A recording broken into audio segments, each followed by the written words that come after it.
I'm really excited here today. I have Mark Weingard. He's a British entrepreneur and a philanthropist. He started his business career 36 years ago.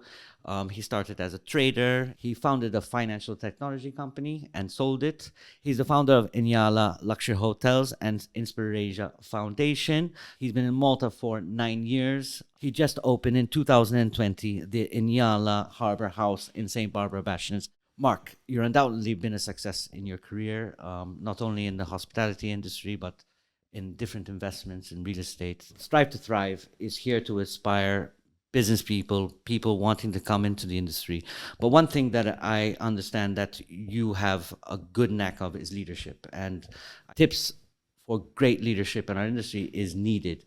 To be a good leader in today's business world, what traits do people need to have? I think people need to have ears. They need to listen. They need to listen to the people around them. They need to have eyes and have vision. And I think that by demonstrating to those around them that they can see great things and can understand how to execute those things, and by listening to their team and by listening to their customers, that's how they will, get success. I think it's very important that we look and we listen, and we're always willing to learn. If you were a young agent in Malta, what would you do about introducing real estate? No, I mean, I actually, we were discussing before, Jeff. I think it's, if I was a young agent today, I would really be trying to focus on bringing value to the customers and explaining that, that with everything that's going on today, people sit there saying, well, why should I buy real estate? The economy's in a mess, COVID's been out there and everything else. But actually today, real estate is probably more relevant than it has been for a long time. And I would, as an agent, make sure people understood it. Why?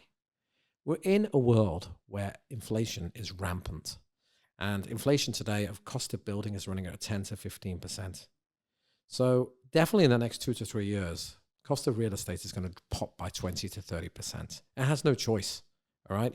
If you want to go and buy a piece of land, you want to go and build on that land, the actual cost of doing it in 2 or 3 years' time is going to be more than that property is valued at today. Impossible that you could actually not have an increase in the value of properties.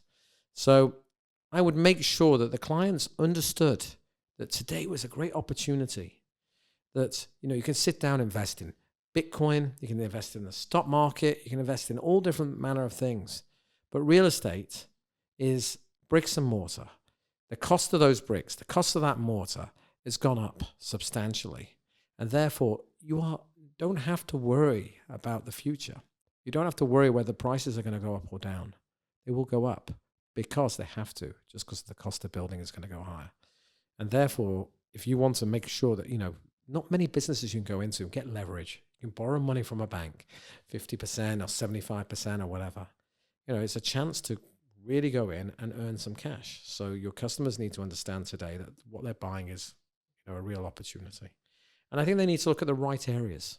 So the areas that I would look for, I think it's, where do we invest today? Okay. And there's certain areas that are, obvious to invest in. I think they need to look to invest in places where there is limited supply. So, if you're in beautiful historic spaces, those places can't suddenly double. We can't build brand new historical buildings because they're no longer historical. If we are talking about places with views, those places, we can't just create views everywhere. All right. So, I think that there is the whole thing about where you buy is location is very important. And I think we should be, as agents, if I was an agent, I would be out there trying to help my customers find the right location, be in a market where there's going to be demand going forward, and make sure that, that I was looking after their best interests. When you're looking at, you've been dealing with agents in Malta here and there for the last 9 years, buying and selling. Your experience with agents, how can they improve their service as agents? I think they need to get into the shoes of the buyer. And the one thing that I noticed, the best agents that I speak to, for example, like your brother, a very good agent, right, is actually understanding what the buyer is looking for. Don't try and sell him what you have. Try and sell him what he's looking for, right? So the most important thing to do is to understand their needs, their demands. Yeah, listen, absolutely. They need to actually understand what they're looking for before they try selling to them. There is nothing worse than going out with a real estate agent who shows you 8 properties and you don't like any of them, right? So you need to take them. It's better to take them to 1 property they like than 8 they don't like, all right? Don't waste the time. Make sure that you are understanding their needs, do a little bit of research, find them what they want, and then when you call them, they'll know that every time you're taking them to see a property, that they're not having their time wasted and they'll go with you. So that's really important. Do your research, listen, and then be intelligent about what you're showing them. We just run a survey, mystery shopping, and one of the latest statistics is an agent in Malta, in general, including Remax, takes sometimes 3 days to get back to a client. What do you think about that? I mean, how can we encourage the industry to improve there? Being an agent is one thing. There's a lot of agents out there, and therefore you have to be better than the guy next to you. And the most important thing is service.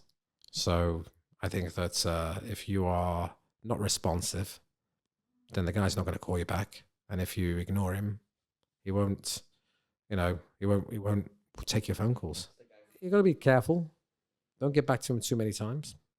So don't call them 7 times a day. I've got this one. Oh, by the way, I've got this one. I've got this one. Try and get everything you can in one conversation, but make sure you get back to people quickly. And if you can't, send them a message. Text messaging is easy. If you can't get hold of them on the telephone, just send them a text message. Talking to my audience, if you were to give them 3 tips today on how to improve their service, 3 final tips, what would they be? Apart from the things I've already said. Yeah, of course. All right. So 3 other tips on how they can improve their service. The first thing you need to do is to understand where they're willing to spend. So I think it's really important to get the price point of the client. And, I think you need to understand, somebody says, oh, well, you turn around to somebody and say, what you're looking to buy. They say, somebody says, I'm looking to buy something for 2 to 3 million. Whatever else. You say, well, are you going to be happier if I find you a product at 2, or are you going to have happier at 3? It's quite funny. You think that everybody always wants the cheaper, but some people want the more expensive.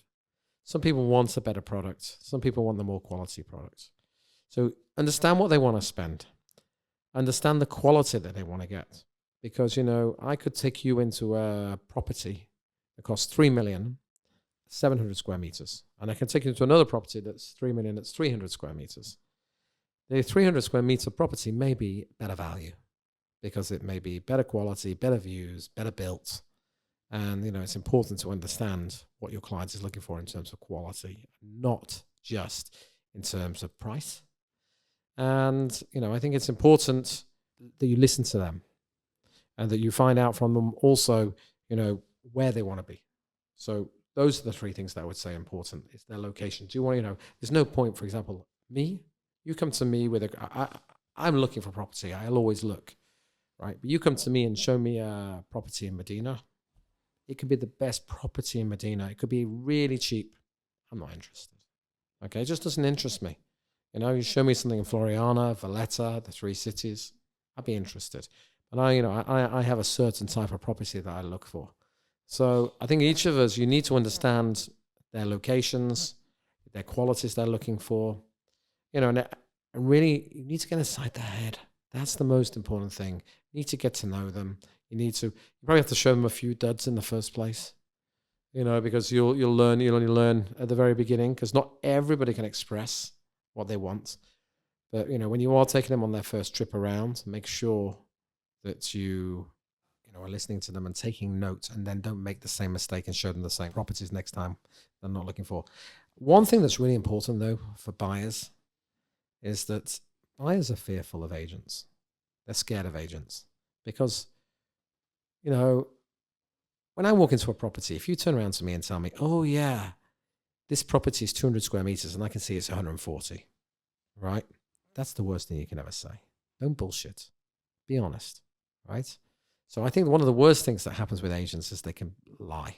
Second thing, they'll walk in, the view's like looking over, I don't know, some like a junkyard or something like that. And they say, oh, the view's okay if you look to that direction. In that case, you just need to turn around and say, look, the view's not good, but you've got a great deal here. Because of that, the price is less. So don't turn around and try and lie about what you're seeing and trying to say, belittle the bad view. Try and understand that that view was the reason why the property costs a little bit less. All right? And, so always be honest. Always be straightforward. Don't bullshit. Okay? Definitely don't bullshit someone like me, because you don't bullshit a bullshitter, because we'll know you straight away. All right? So it's very important. Be straight, be honest, be direct, and tell the truth. Thanks for your insight, Mark. Thanks for being on the show. By the way, good luck on the new show, Shark Tank, which will be televised in April. Thank you very much. It's been a pleasure to be here, and I'll be back anytime you need it.